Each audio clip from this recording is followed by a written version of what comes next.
ya kosolola na bino matali Congo meilleur ve na bandako na bino mbula ya sika eyingela na bandako na bino kasiko kabwana ekota te pamba te banguna bali makasi bali koya na mupepe ke toka bwana kasi pona Congo na ngai Congo na yo Congo ya baibanso bali kolona na bunungani kasi makanisi matali efata Tanzanie koloba ete baibanso bali kobundisa Congo bakobongola mitema parce que c'est ça le vrai chemin au comme l'imième na kati ya Congo. Merci na baimbo kabanso bazwami dans le Congo profond masimani mbakuna na bandundu ozami bongo na weza matadi kibala ba mama nyonso andunda matembele ba mama oyo batambola na 37 ans ya UDPS kokana yete tango UDPS kozwa bokonzi bakolia malamu bakoteka ndenge lingobani bakotambola ndenge sengele kasi biso na bino en face liboso gestion ya UDPS biano nandako kasi ba mama banso bazongi na Bunagana Masisi Goma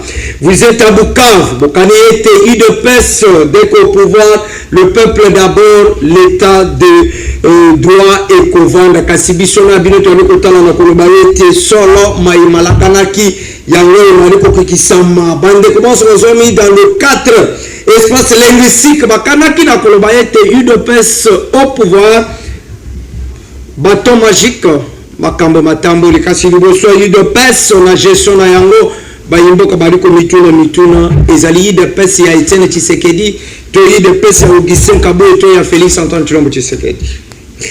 Trois sujets menés à discussion entre le dialogue et les accords que le gouvernement congolais signe. Quelle est la meilleure solution pour la paix à l'est de notre pays? Et aussi près de festivités de fin d'année dans la capitale congolaise Kinshasa, braquage d'armes, insécurité, transport passe, banzele à l'Ukosilate. Est-ce que Daniel Bumba et son gouvernement assurent qu'il le bien-être des Kinoises et Kinois? Et enfin, est-ce que la justice congolaise est-elle indépendante? Elle est une justice sélective, d'où une justice de deux poids, deux mesures.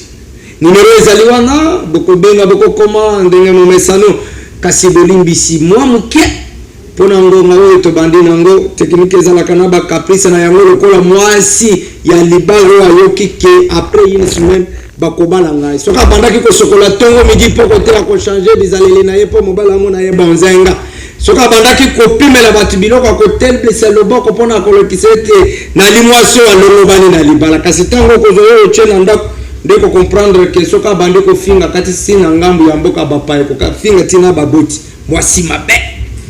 Maître Joseph Mboti Pebe Mala Mbote ndeko gelor merci pour na koyambanga susu mukola lelo na kati na émission na yo Parlons Congo émission ya baimboka bazali kolanda yo bisika nyonso na pesi mbote na bakongomani nyonso apesi mbote na co-débatteur na ngai ndeko na ngai ya union secret de la nation na pesi pe mbote na ba union so bazali kolandanga na Sankuru na Grand Kasai kuna na est de la République kuweza la kuna na Katanga bisika nyonso bazali kolandanga na pesi bango mbote e na tindi mbote na batu nyonso pe ba compatriotes nyonso bazali kobunda na ngai elongo na parti Alliance pour le changement bazali comme président Jean-Marc Kabunda et puis naba ndeko nyonso o bazali ko souffrir le monde est de la République na pesi bango mbote. Merci. Obo sale moto boko pesi tata mokoza ekolo mbote. Moko ntongo. Na tinde di mokoza tata chef de l'état Fati Beton. Kwa tembolo na pesi mbote. O pesi mbote anga couleur nini ya likaso to mbote pena ya. Na pesi mbote attaque congolais. Ni na tinde di mbote. Ko tata mokoza wa mbote. Pesi mbote ko la congolais. Merci. Voilà, maître. Mwana Congo, Ganga le maître. Mwana Congo, Cédric Mboti Pebe Mala. Je rappelle que vous êtes de l'Alliance pour le changement Jean-Marc Kabunda. Face à l'UDPS Tshisekedi. Exactement, Mbote Ndeko Papa Gelor. Très ravi de m'avoir ici na plateau nao. Na lomba union sur na pesi co-débatteur na ngana lingaka mingi maître Gelor. Joseph Gelor. Mais na yamuto banda nazana information ko pesa. Allez-y.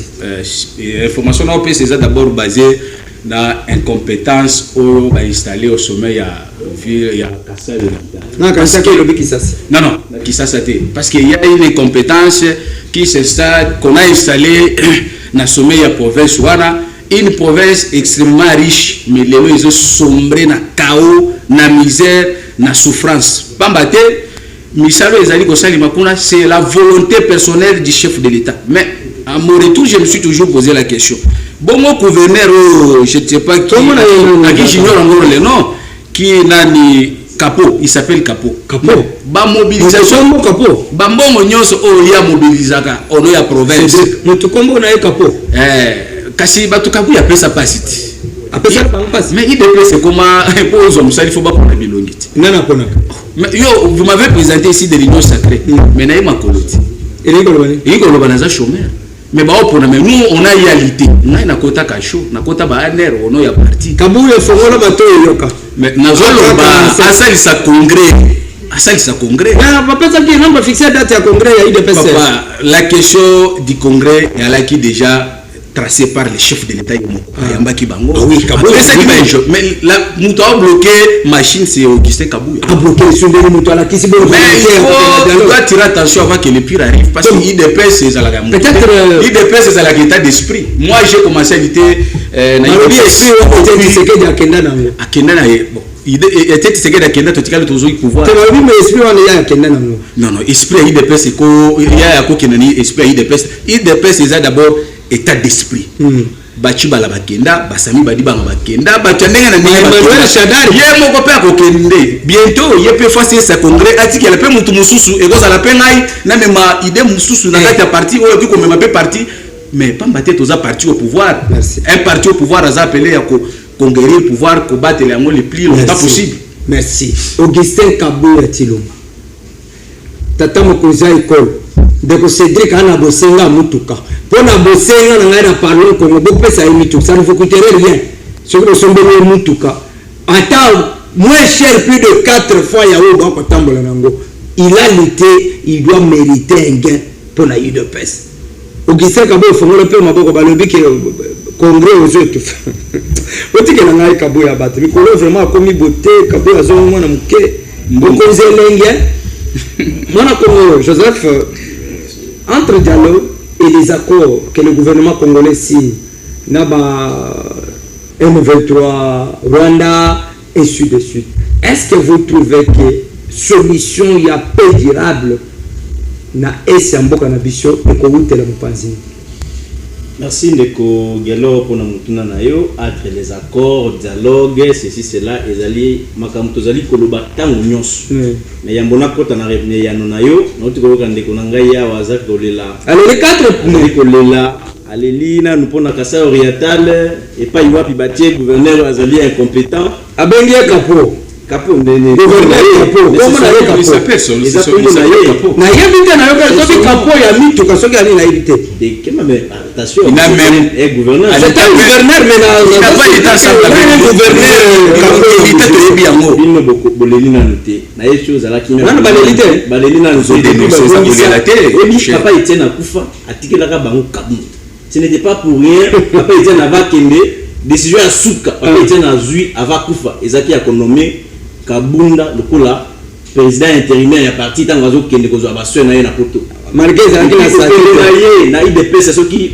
président Jean Kabunda azwaka bitumba oyo ti ba inaye na ba diaspora na bato mususu nyonso po ye balai ko privilégier babino bato lokola bandeko na ngai ya na plateau bi aliambongo ya bakata bakata ngo so mona ngai les autres ko balobaka ka pona oyebi ke IDPS pe bazaka na politique moko ya diabolisation ata yo ni loboy soko meli ko sala ka publicité contre IDPS na ko mo étranger au Bimakonde na jamais ngai na ko fata mandef na yo na ukana Bimakonde ba ko so ka identité moko donc ba ko lela mi ba lelinante ba ko yeba ennemi ba yebi ya menga zo bana za conscient ka yebi ke Kabunda ndanga za laki abanda ko bundela biso imaginez que mutu ba premier vice président de l'Assemblée nationale a matina no tata na bureau ba membre de PES ba mati ba zu ba poste papa il accepte ana me pe bino bosal pe musala mais lelo yo ça le bwana mais kaka kuna yo kaka ba tore yo ba ke go bwa ka soki alors nazali ko ngela na mutu na yo alors c'est bien sûr que le bakango chaque fois aussi longtemps que ba dirigeant bazali ko boya koyoka biso ko signer ba accord ezali mabete ezali ko plonger les sous-mboka davantage na libulu parce que lelo to moni et comme ce qui deuxième accord uti ko signé tant que nous avons qualifié un accord de paix, de PT, et accord de paix, et accord de paix à l'IP. Parce que ce qu'on na kati ya bakor wana soko tangi babiloko mususu okomona ke apparemment toza ko céder babiloko mususu apparemment toza ko ndima maka mususu ezala kate balobi rwanda mutawo bundisa biso ndenge ndi boko sala accord bobesu parenthèse mususu ya ko likela ba minéraux na biso etekamaka na nzela ya Rwanda puis kinda hier ni nous changer c'est comme si on déshabillait Saint-Pierre mais on habillait Saint-Joseph et au chapitre. Donc la seule solution oh biso tozali ko proposer na mokozi mboka na entourage na yenyoso parce que na yebi ke nyoso ko zana likanisi ya malamu lokola yo boye ya kopesa mokozi mboka bakotikela tanzela to mona ye bakotikela nzela te mais nous ici on n'a pas besoin de que nous nzela pour le chef de l'état toujours bango awa ndenge tozali kopesa ba proposition awa boye ndé chef de l'état pe azwa kango en considération. La meilleure chose c'est d'organiser un dialogue inclusif. Un dialogue inclusif autre que vendre ça ba congomani nyonso autour d'une table to lobela Congo to lobela mabele la biso balongwa ko se rallier na ba zwi minduki pona kubundisa mboka c'est-à-dire ba rebelle na ba elima ya oyo ya Rwanda to sanga na ilongo ba congomani to lobela pona mboka na biso ko dialogue aba nani na lobby inclusif na banani c'est que tous les Congolais ils ont besoin na rébellion ils ont besoin à en opposition ils ont besoin na pouvoir. Il n'y a pas un Congolais qui est plus que l'autre. Il y a un Congolais qui est plus que l'autre. Il y a un Congolais qui est plus que l'autre. Il y a un Congolais qui est plus que l'autre. Il y a un Congolais qui est plus que l'autre. Non, non. Il y a un Congolais qui est plus que l'autre. Il y a un Congolais qui est plus que l'autre. Les amis m'ont découragé. Mais si on a besoin de que les Congolais soient dans meeting, on a besoin de dialogue. Si on a besoin de récupérer les Congolais. On a besoin de la Kenya. Et c'est un sacrifice mususu baba manano na nzali kozongela awa na yo kaka ndekona en Israël mutombo na moi biso moko salaka ndima au perdre moi petite raison pour gagner raison ya munene et donc le baké non c'est un message na bata pouvoir bandi makuzwa mo toro ya bandi mako accepter mabe ya muke pour ko sauver peuple ko sauver ba vie ya bato bon les soki mokozamboka lobino to dialoguer na bande konos to zo solution et puis to zo solution nous na na kopera et les akumu ya na problème te so le lobi ke tata mokozo ko na zimu koloto na tena likasa abike ba congolais boya to solo bitangela na kaka to andelo ya bawo basimi mandukite tangela na 3 o tata mokozo ko na koko benzi ba ko solo. OK siko le ya le zelanga na zozo ngila na eloko wana ya ko convoquer dialogue moko za convoquer na Kinshasa yona ngatu yebi oyo wapi yema wana équipe ne bongenzaka dialogue yo monaka ba opposant même oyo bazao na Kinshasa bakendaka parce que clarité ezate nous devons être sincères la consultation mais consultation c'était sous forme de dialogue et puis imaginez que yo zo convoquer eloko moko ya modèle wana oyebi que les gens ne font plus confiance. Beaucoup de Congolais ne lui font plus confiance. Non, même moi je ne lui fais plus confiance. Oui, le besoin de Congolais. Il y a un confiance. Non, non, lui ici, il y a une confiance parce qu'à cause de la mort. C'est comme un de Kuna, un autre sur le bisson à l'image, un autre en considéré. Il y a un autre. Humanitaire, un autre qui sont pour vous dire que dans le moment où vous allez, il faut que nous naître. Batu moko azanete ko sangisa mutu nyonso autour d'une table ezali que dialogue za la centralité wana pana non mais ba 5 ans mais bango ba boyi c'est ko de match soki ba boyi bango ba nini kasi pour le dialogue parce que bango wana mutu na bango ko sali tozali ko benga sa dialogue pour tozo ba poste non mais nous on n'a pas cette mais c'est quoi na dialogue on so ba bengi sika bongo te continuer le combat ba ko bengi sa été na ndenge qu'importe az acteur majeur te boite mais ce qui se peut ba lo que y a pour participer à dialogue on te combat na bino kozani il est congolais et c'est un dialogue inclusif. Non, mais nous on ne fait pas les dialogues pour les fonctions. Ce qui est nous, pouvoir qui côté la qui est à est.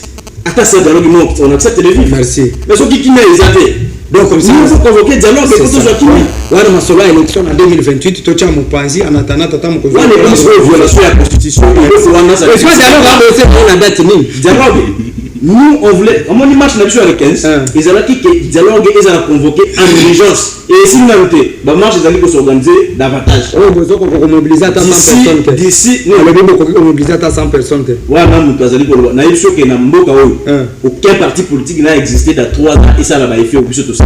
Ah bon? Je vous l'ai dit et je le répète. Vu les coups le 15 décembre, vous avez vu le note. Merci. Décrété mot d'ordre donné par l'héritier idéologique de papa Etienne Tshisekedi. Non, Félix.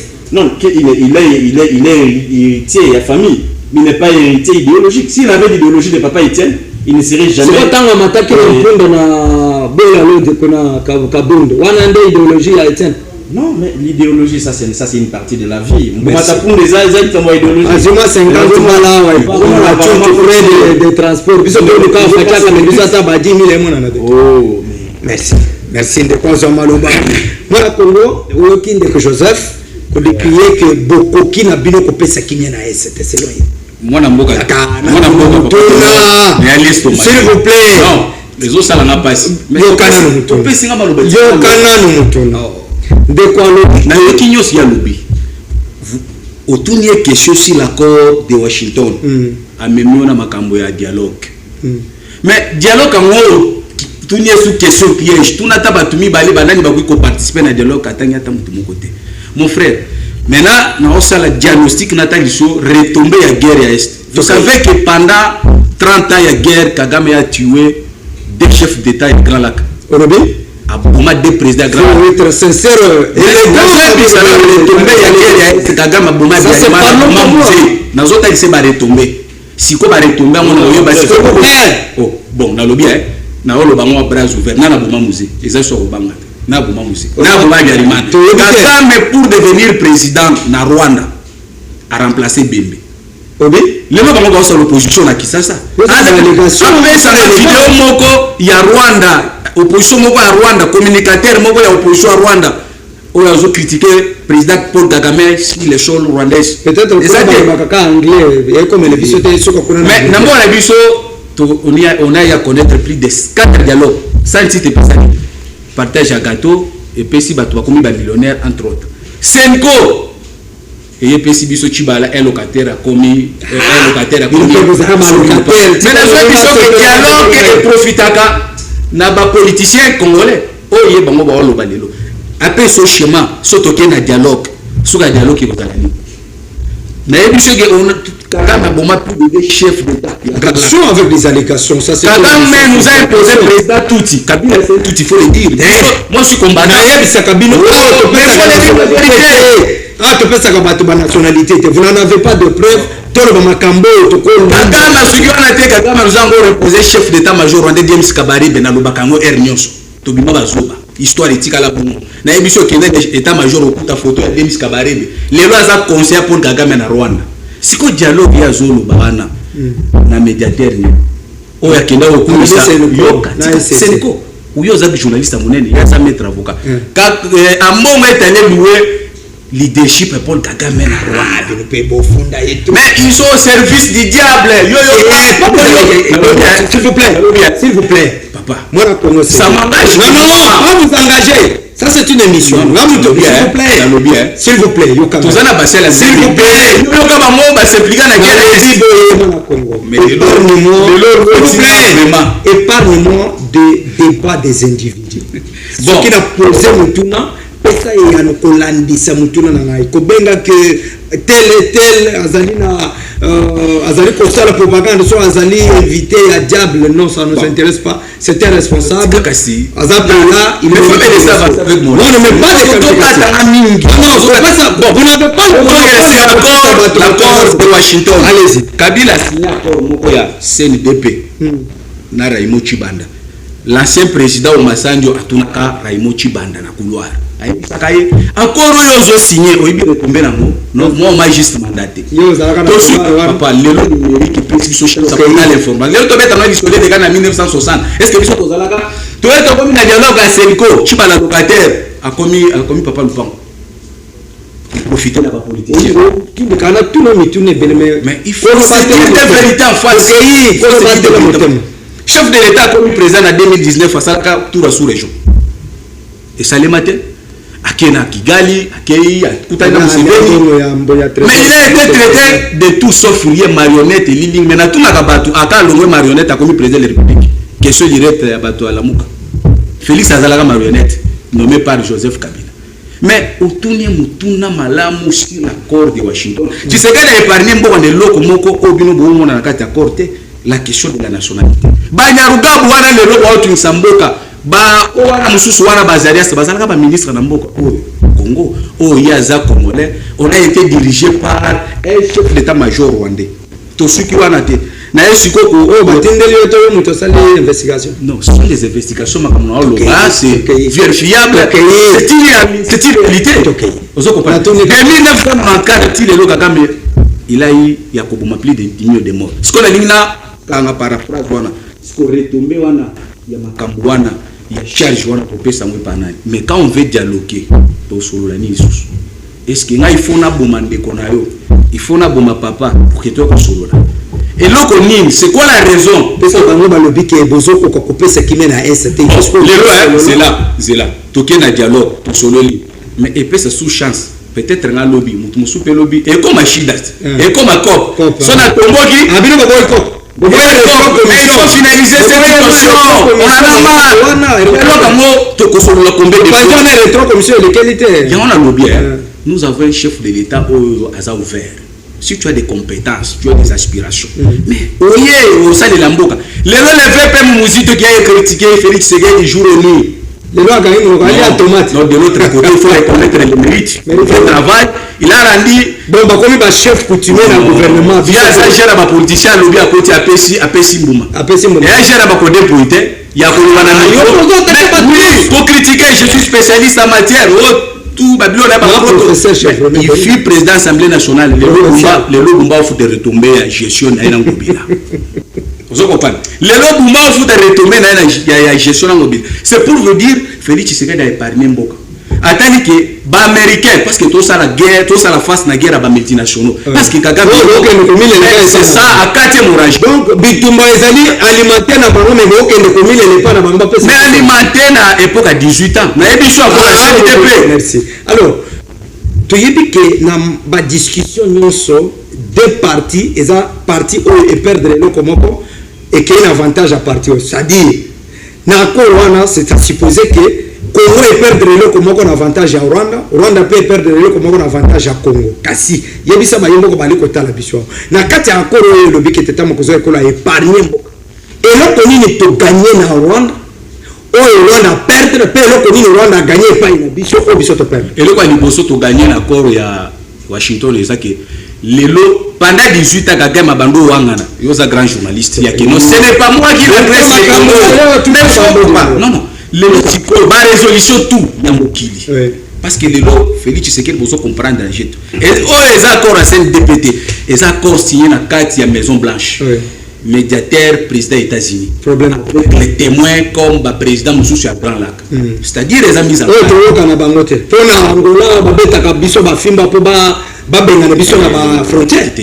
Voilà,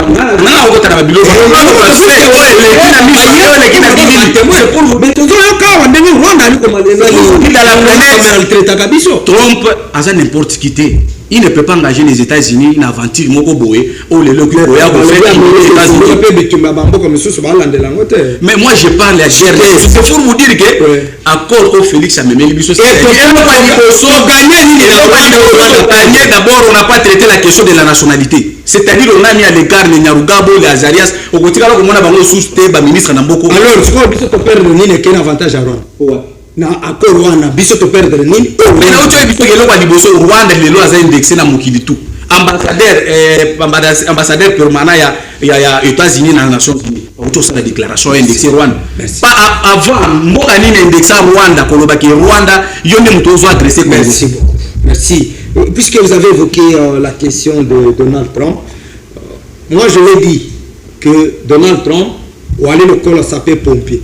C'est-à-dire boyaka na mai na mitu kona bino pona koboma moto. Ça supposait que moto épelé entre RDC na Rwanda. et sengeli oya koboma moto. Mais ma question demeure on a kotuna ngambo ya opposition pouvoir société civile ba église.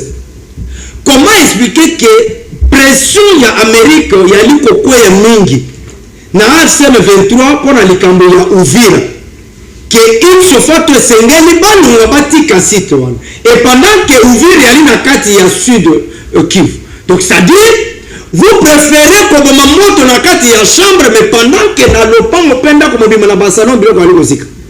Mais moi j'attendrais de l'Amérique d'imposer de cette pression na bande nyonso balunga na basite nyonso bali ko occuper. À ce moment-là on aura des retombées significatives na ngamu ya accord. Mais tant qu'on ne sait pas le voir, on va se retirer. N'a pas condition, on va continuer. On a pas position, puisque ma position va salir. Et ça dit quand on a quatre yambo cannabis. Donc de ce côté-là, il faut le gouvernement congolais. N'a pas de commence à aller dans quatre yambo solo et accord wana. Bon tant la paiement malam nous panjou. On a dit comment on peut tellement boulunga ningambo. Il faut que l'Amérique a imposé bande corona batika bantité nyonso ezali sous occupation na bango. À ce moment-là, ça c'est très bien. Moi, entamons cette question de la justice congolaise, puisqu'aujourd'hui, on se pose mille et une questions de savoir si ça s'avérait vrai que cette justice qui a été dite malade par le président de la République, et aujourd'hui, la justice démontre à quoi elle est capable de trouver des solutions. Est-ce que nous avons une justice de deux poids, deux mesures, une justice sélective ou une justice juste? Merci, Béliabana Congo. Je devrais toujours revenir sur mes propos. Ndenge na lobelaka yo mbala mususu ete ba gera kamboka na ba satimate ni na ba émotion te. Ah oui. Nazali koyoka ndeko na ngai azobunda na wa azozanga kopesa yo ba éclaircissement. Ou soit ba réponse na mutu tunie nini o Congo ibungisi na accord o ezali signé na Washington. Na oyo ezalaki na Qatar nini Rwanda ebungisi nini bango bagani nini biso to bungisi o biso pe to gagner question wana même batunaka na ministre de la communication aura ko répondre en côté babotola kana ni ndeko na biso na France babotola ka micro alo baliso sute pour atunaka mutuna wana parce que régime oyo azana makokite ya kutagisa biso qu'est-ce que nous la République démocratique du Congo avons perdu dans cet accord et qu'est-ce que le Rwanda a perdu et qu'est-ce que nous avons gagné et qu'est-ce que le Rwanda a gagné. Mais je vais vous dire une chose. Allez-y. Quand nous lisons l'accord, tout le monde était ici comme côté. Bazali ko imposer na Rwanda abungisi le komoko. Mais biso vous allez ko bungisa ba minere na biso était comme na zira ya Rwanda. C'est-à-dire que Rwanda pe ko na ba bénéfice na yo ko banda ko longola. De deux. Et le mine au Rwanda a perdre.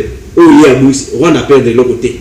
Ah bon? Et pourtant, bango balobi Rwanda a perdre quand la gagner continue à Rwanda que yenda ataka biso ndelo ko pona bango ke biso to gagner Rwanda ya ba mukiliba ndima ke Rwanda mutataka biso. Est-ce que ça c'est un na biso? Depuis tout ce temps, depuis plusieurs années l'équipe babana ko lobaka ka bongo ke Kagame mutataka biso sous ba supplétif na ya M23. Imaginez que Kagame a conditionné on a Makabouetela Est à lobby, il fallait éliminer FDLR, nous sommes basés dans RDC. Et pourtant, les rebelles sont soutenus par Kagame. FDLR va dans le territoire.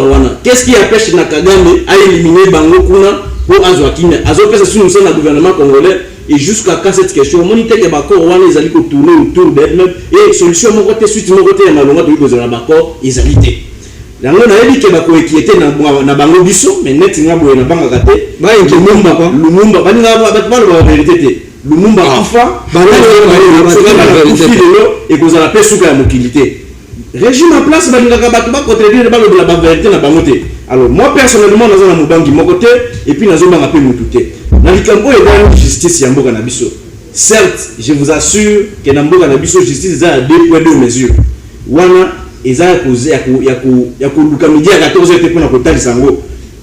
Parce qu'il y a des personnes qui sont intouchables. Notamment comme l'ancien ministre de Finance, il y a déclaration. Mais peut-être il y a des détournements et ça les est-ce que mon tant que constant où tu as détourné ils ont un processus procédure ils en ont un coup balobi a détourné bon asa na kasho mais soki mutu ya pouvoir okotangela mutu moko ya pouvoir soki kaka bango moko balinio te balobaka traître to nini te oyo aza na kasho bazate mbongo procès à jour mbongo ekina izonga te mais bato baza so libanda baza libéré mbongo ekenda il y avait des détournements constatés et bakatela pe bato mibeko et pour vous montrer que c'est exact fruit à régime oyo mokozambola yemo ba lobby justice est malade mais hier magistrat suprême azomona la justice est malade naza ko continuer na irrégularité wana et bien avant ba irrégularité irrégularité c'est toi parce que le pas dans makambo justice non mais je vais vous dire qu'il est le magistrat suprême qu'importe quand on dit le magistrat suprême mais lui a toujours dit que la justice que la magistrat de carrière s'il vous plaît lui-même a toujours dit je suis président je suis le numéro 1 de la République démocratique que la justice fasse son travail. La justice fasse son travail. Voilà le problème. La justice là, il n'est pas de l'union sacrée. S'il vous plaît, quand il était arrêté, c'est pour Ameki Kolou. S'il vous plaît, c'est là. Abimisi ba faiblesse ya ngo s'il vous plaît, Asala plus de 30 mois en prison. On a qu'est-ce que ma preuve t'es alors pas un sentiment émotionnel. Non mais pour la ligne cour de cassation a eu besoin de la yango a lobby il y a ezana ba élément ya sika attaque député azaki na droit ya koloba attaque parlementaire c'est que Monique est ce qui fait que le moto c'est que yene azali au terre ya justice ya moko en tant que président de la République constitué en tant que président de la République constitué pouvoir il y a que grâce selon mais la question est que déjà on a la grâce présidentielle abimi la grâce présidentielle qui est pour vérifier abimi la grâce présidentielle s'il vous plaît il a quitté par la cour de cassation en droit il y a une procédure au roi qui cour de cassation akoki kozongela après avoir condamné quelqu'un même prisonnier bamisaka ta mère après avoir condamné quelqu'un aye komona ke belema ya sika ezali mais est-ce que muto après avoir quitté a libéré c'est pas na s'il vous plaît on a caméra c'est ça ma s'il vous plaît on a compris précision yango monique mutu soki babimisi na grâce présidentielle casier judiciaire na etika la ka c'est les avocat postuler te akosa nité mais président Makabunda abimi na zela wana te ye abimi na procédure pour les abus légaux par les lois de la République. Merci. Quitter ce thème. Kabunda doit aussi nous dire clair.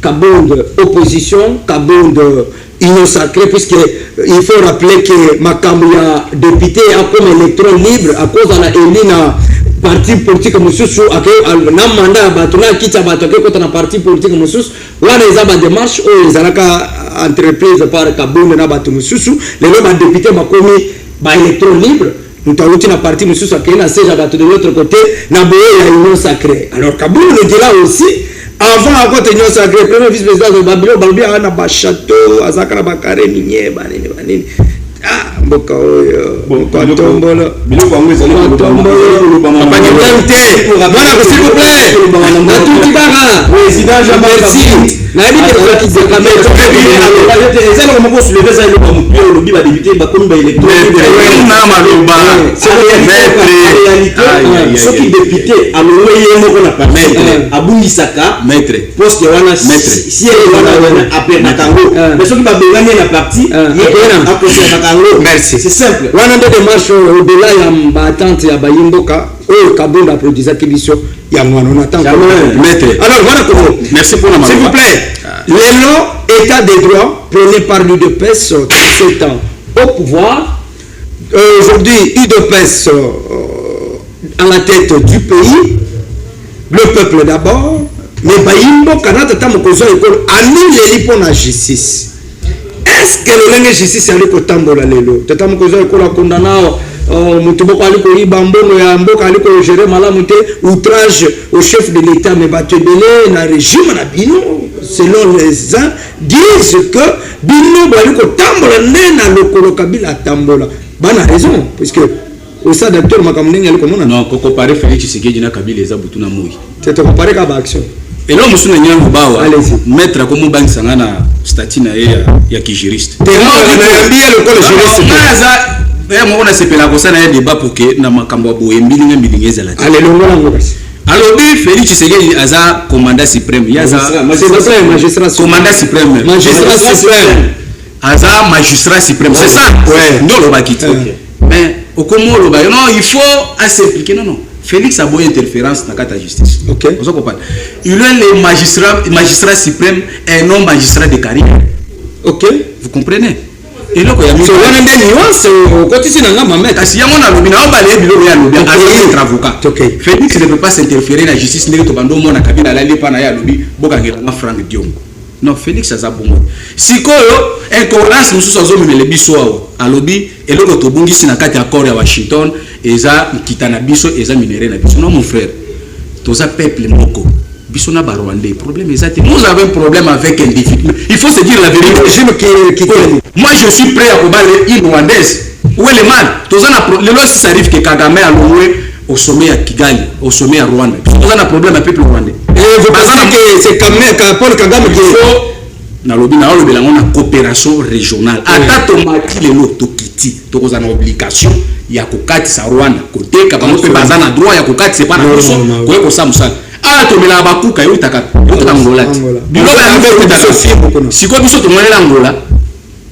te Angola yepo ya lobi ke biso tobungisi gitana biso eloko tobungisi te alobi na ba manœuvre nyonso ya bitumwa to siko panda OK na tune panda 30 ya pillage gitana biso bandoki Alex biso pendant place minéraire biso bandoki Alex ngata usine moko non Félix aya kuti usine mais na politique na mabe ya escroquerie parce que bango ba traiter ka ebongo ozoko pas toza ba jeune nous sommes des politiciens il faut savoir dire la vérité allez-y le vrai problème s'il vous plaît t'as fini chef de l'État s'il vous plaît nous t'as fini avec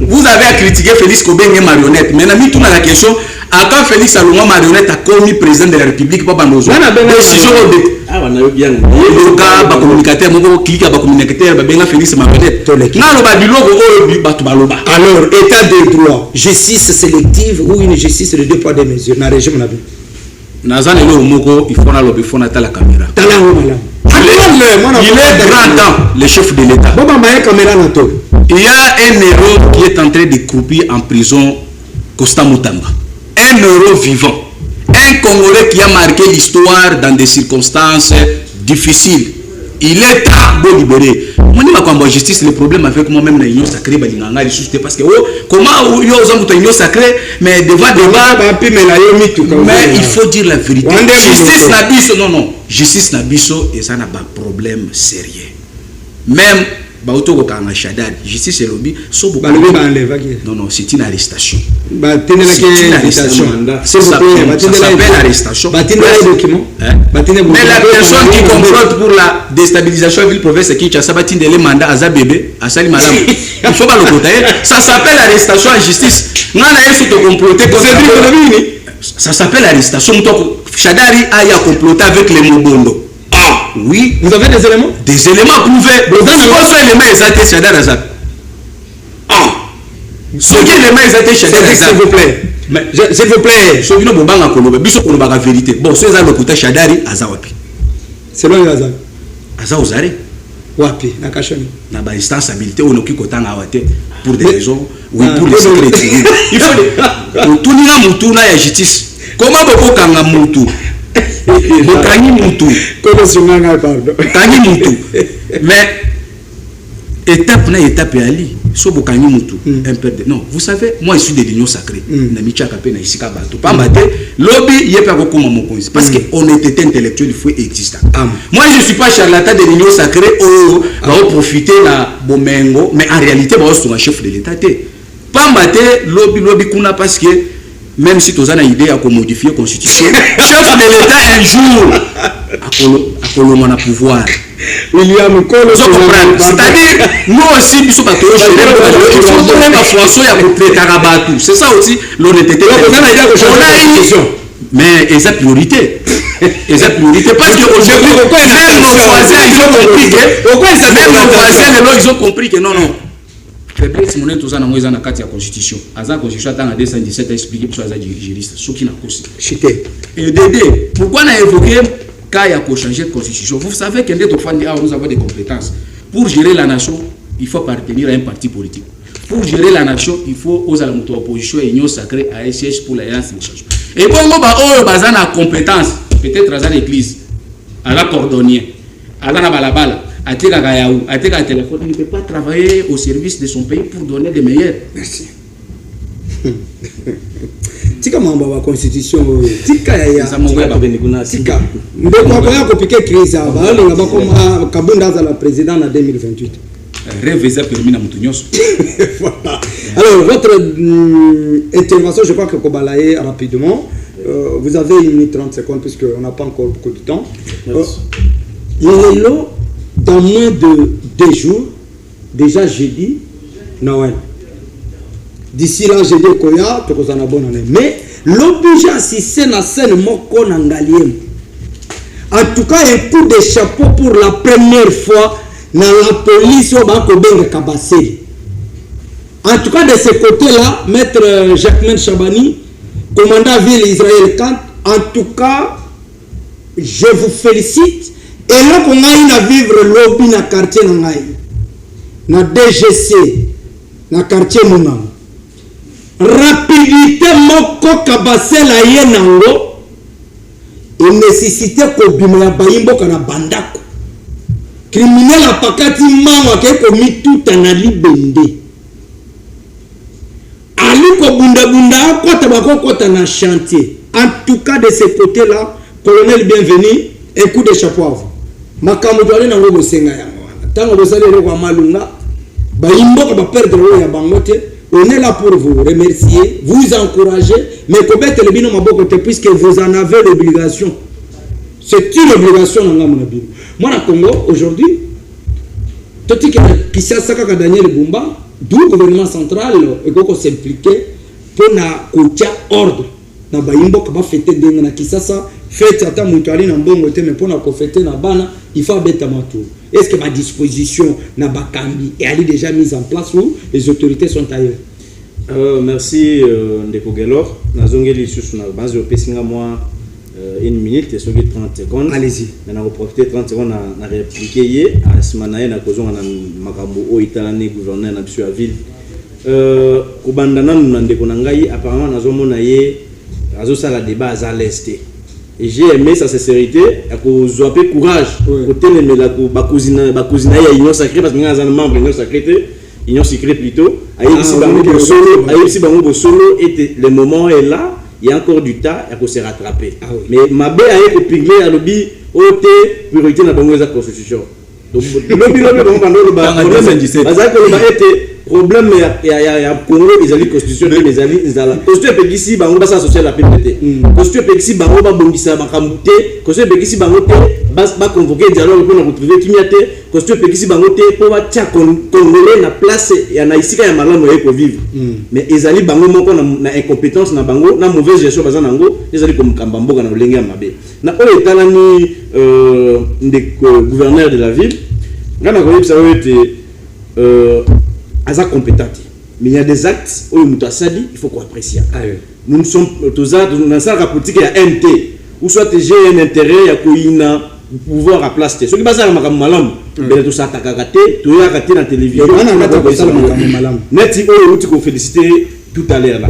C'est une chose à féliciter. Ce qui cabassé les wana ou bisika msuna zoma na bango bazo torturer ba. Mais oui, le colonel bienvenu. On monique moi musala moko malamu ça les chapeau na bango. Mais ba continuer no lengo ane kozala malamu. Ezala ke bisika moko baza ko torturer bato bisika mususu bazali ko tungisa bato.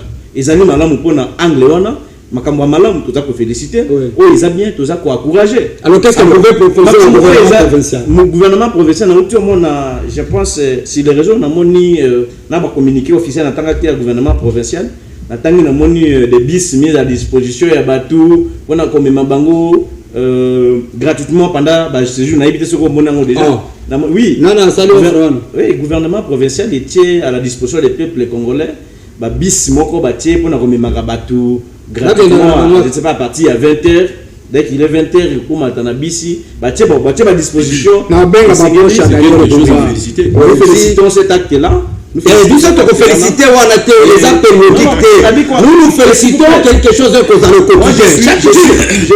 Non, non, il faut être dans la Babylone pour l'occasion de la festivité. Napesi-moi un coup de chapeau parce que ont acté à malam. Mais na lingaki non jamais tozongela vina biso lingaki nazongela na suka pona koloba ke misolo na ngo na mboka na biso toza kobonga kozala nango tous les jours ezate ya mikolo a fête oyo après ici les dispositions sécuritaires toza ko insister pour les loko wana bo sécuriser bato parce que le même police oyo baza censé ko sécuriser bato ba commence ko transformer ba moko ba komi plus que même ba kolulu et comme na buto kuta na policier boye aux autres préférés que dans la colonne, dans la police. Parce qu'on torture, on regretter. La police a torturé à côté. Donc, nos services à combattre. Je vous dis la vérité parce que moi, je suis victime plus d'une ou deux fois. Mais heureusement que je ne suis pas quelqu'un qu'on peut maltraiter. Au hôtel, je n'ai pas besoin de réussir, non? Au hôtel, je n'ai pas besoin de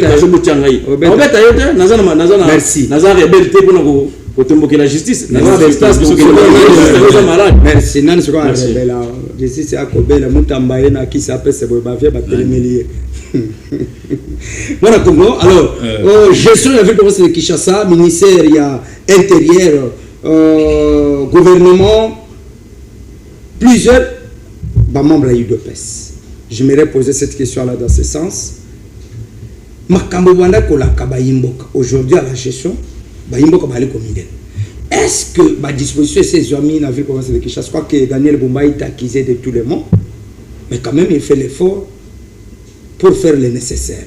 Est-ce que la garantie de la sécurité des Kinoises et Kinoises est assurée? Merci pour la question, Papa Guélor. Bumba est en train de payer mes gestions. Il y a Gentini, na Kodempo. Ah, oui, parce qu'on peut critiquer la personne sur tous les plans, mais il faut reconnaître aussi l'effort fourni sur le terrain. Ah oui. Les lots, vrai ou faux, bon, malgré tout, qui ça, tu commis bakino. Vrai ou faux, banzele les autres c'est-à-dire, obligation de les assemblées provinciales. Et pas député fantôme. Mais bien au service du mal. Mais vous attaquez Bumba. Vous attaquez Bumba. Banane baza habilité ya ko bengisa ye. Mais beaucoup de ko sanctionner ko soigner dans zela. Na pekisi bango. Yo qui lettre ya VPM de l'intérieur. Populisme. Moi je ne peux pas compter sur ça. Populisme. Quand vous interdisez Naba député provinciaux. Non, il faut se dire la vérité en face. Parce que il n'y a pas fait permis. Comment il y a qui qui ça? Bah député provinciaux, bah ça la moussala, prérogative na bango. Qui s'appelle l'Assemblée nationale et la de la députée nationale, bah ministre. Non, tout ce qu'on a moutin douana. Bumba les lois au foot à mes gestion. Parce que qui ça va tout balimba ça la légion neti qui chasse bandi na Bumba. Ngana sina pesa ba proposition mais ba on balinga koyoka neti likambo embouteillage. On se réveille un petit matin comme ça, biso tout total centre ville. Ba administration tout, ba ambassade, makambu tout, ba tiango na ville. Comment bokoki ko délocaliser ba institution mususu? Bozuneti ministère affaires étrangères, bo placer entre Kinshasa na province ya ba Congo na frontière wana. Ça va aussi désengorger quand les gens la mukina tongo moi parti à Batou Bakei, bon pour nani bokoki ko neti direction générale ya SNEL, botina ngona maluku, c'est-à-dire majorité ya ba agent SNEL ba fana na maluku. Pourquoi bokoki ko ba direction générale ya régie des eaux botina ngata na pompage? Au moins la majorité ya ba personnel ya régie des eaux au moins ba bando ki fana na maluku. Na nani na pompage. Kuna bandako ko ma chère. Il y a mis un espace vide dans Maluku. Pourquoi pas construire une nouvelle ville? Kinshasa a été créé au détriment, il y a au minimum 15 millions d'habitants. Mais aujourd'hui, on est à 30-40 millions. Merci. Ça fait partie, il y a Moko, il y a des problèmes, tout ça dans la ville province de Kinshasa. Bon, tu vois, c'est que non, inondation, insécurité, monsieur Bandi na Bumba, non, en fout en gestion, il y a connaisseur, Kodempo, elle est capable, il y a Mona Nakana Maluba. Mais sur le terrain, à ça, le côté. Merci. Mon cher ami, 5 minutes, sinon on doit dépasser. Qu'est-ce que j'ai dit? 5 secondes rapidement pour votre mot de la fin. Merci. Ingénieur, pour assister pour le bail concernant sécurité en Mboka. Mboka, ils ont vraiment une insécurité. de quoi azal ko posa ba proposition mususu ba délocaliser ba ministère mususu eva na mususu na problème embouteillage c'est lui la sécurité kuna wa côté Kinshasa iko na besoin que mutu moko aza mieux sécurisé na ville ya Kinshasa na ko que za 2 personnes baza sécurisé ba liboso za ba prisonnier ya mi ba le chef de l'état bato mususu ça c'est vrai mais dans ça c'est une réalité dans un même ma député il y a des députés dans le monde des abomos non mais je vous dis la vérité sécurité na ville province à Kinshasa yo ko zo dikama quelque part pour sécurité ya et comme peut-être après événement yo kutu basi c'est qui les gens là donc ils doivent aussi dans le gouvernement provincial na gouvernement national batal dans la sécurité makasi parce que ba sécurité zali mingi et tous allez koyebisa na mokoza mboka azala vertu on a connu comme le peuple congolais bazali koloba soki amoni été accord azali ko signer comme nous sommes d'accord kimia ya mais ce qu'on moni que bako oza ko signer ils ont signer du jour au jour solution ezate papa to que na dialogue ne solution na biso moko eza inévitable à l'heure actuelle ce qui a bon dialogue finalité nango l'histoire nous dira et l'avenir nous en dira plus. Merci. Cette fois-ci je dois m'adresser au chef de l'État rapidement. Chef de l'État Félix Tshisekedi Antoine Tshilombo naye kofunda batu funda bango il y a union sacrée dont vous êtes l'initiateur tuna batu na ya union sacrée batu oyo bakambaka union sacrée logo ya Abu Patriote banda sala logo naye azwa pesa bango est-ce que basi ba pesa mon ya droit d'auteur nazozo ngela suma lobana ngai botika ko frustrer batu mutu aliaka na mutu kinaye. Le monsieur a travaillé, il faut aller à Mutokinaye. Talaza Musika, il a payé les impôts. Kosala Makambutu, Kosala le Wana Kozo, transféré en Oao. Et ça, Toza déjà saisi. Patrick Mouyaya, on t'a déjà appelé par le monsieur pour Bofoutaye, le Foutinaye. Tina Salam, Augustin Kabouya, parce que bientôt, nous allons entamer la rue pour que Bozo Isseye na droit. Bozo Isseye na droit, politique ko frustrer batu. Bozo mbongo na ye ya droit d'auteur ya logo ya union sacrée à Salaka, Bozo bo pesa ye. Merci. Aboubia, je crois que j'étais saisi via le numéro de Parlons Congo, allant dans le sens que Mouimbo Kawana Azali Moko ya membre na la Fédération ya Afrique du Sud, UDPS Tshisekedi. Muto a salaki conception ya logo oyo union sacrée ali ko porter na yango, c'est-à-dire c'est lui l'auteur, le créateur ya logo oyo union sacrée boli ko tia na ba chemise boli ko tia na ba sati ko tia bisika nyonso. Alors Muyimbo a salé fort ya ko sala ngo professionnellement puisque logo wana surtout botali yango ça va prendre du temps. Je ne critique pas Baïo Bana Congo, mais ça doit prendre du temps pour que ce professionnalisme ou ya logo ya union sacrée. Personne ne peut les boycotter, mais ce qui est pire et compliqué est que jusqu'à preuve des raisons, logo ya union sacrée doit utiliser mais mutu oh il paraîtrait que mbongo bosolo qui na yebo pesiyete. Mais la question que je me suis posée, et je la pose au président de la République, est-ce que serez-vous très fier que quelqu'un fait un travail et vous le donne et ipso facto à cause de l'autre côté? Président, il y a une union sacrée et ça a 43 têtes. Si vous y mettez $1000 à chacun, ça doit finir les cas. Est-ce qu'il faut commencer la pression parce qu'il n'y a pas la balle? Parce qu'on va citer l'évolution à permanence à l'union sacrée. Et pendant que les Kamwana, et Zaka na kati na bino moko union sacrée. Mais celui qui a Congo, c'est tout le Ngataba congolais. Moi, je vous demanderai ceci. Puisque bande de quoi, Babengi, Balou insister. Balou to kokende gauche droite, c'est dire tata mo konzo ekolo. Union sacrée wali ko beta tolo wali ko lobaka union sacrée yeba lelo nanzela Parlons Congo était il paraîtrait que ceux qui bayebisa ki oke logo wana ba pesela ngo déjà mbongo muyimba ko asala ki logo wana azu le meya na yete motema waye ali kozika puisque Bible ali ko senga na biso salela moninga likambo ko linga basalela yo siko tango ali ko milela siko logo ya union sacrée résultat e ko sala nini na terre. Il y a un côté incompréhension, côté Obulunga, côté Obitumba, puisque vous utilisez quelque chose que vous n'avez pas payé. Mais si ça veut dire que vous n'avez pas payé, moi je vous demanderai ceci. Avant que Bandeko Tabalaba la pression sur il, 43 personnes à présider la union sacrée avec $1000, ça vous coûterait quoi? Ça vous coûterait, j'en perds même ça de $1000. Boss $1000, le reste, 43 000, ça doit aider l'ami. Et puis les Cambouya, Joseph Pan. Boutique à la paix, qu'on a une rubrique, na ba anglo et singélité. Ce que vous avez posé à Kokoma, na fonction peut-être au banomé ce mot pakala. Si vous trouvez, mais créez ou gagnez confiance à Tata Mokosa l'école.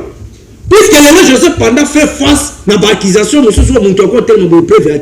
Comment pouvez-vous permettre à que mon toit la complicité et les Camusson pendant que vous n'en avez pas de preuves? Donc je vous demanderai, tout ce qui est frustré, de quoi lobby. Frustration et Zamabé.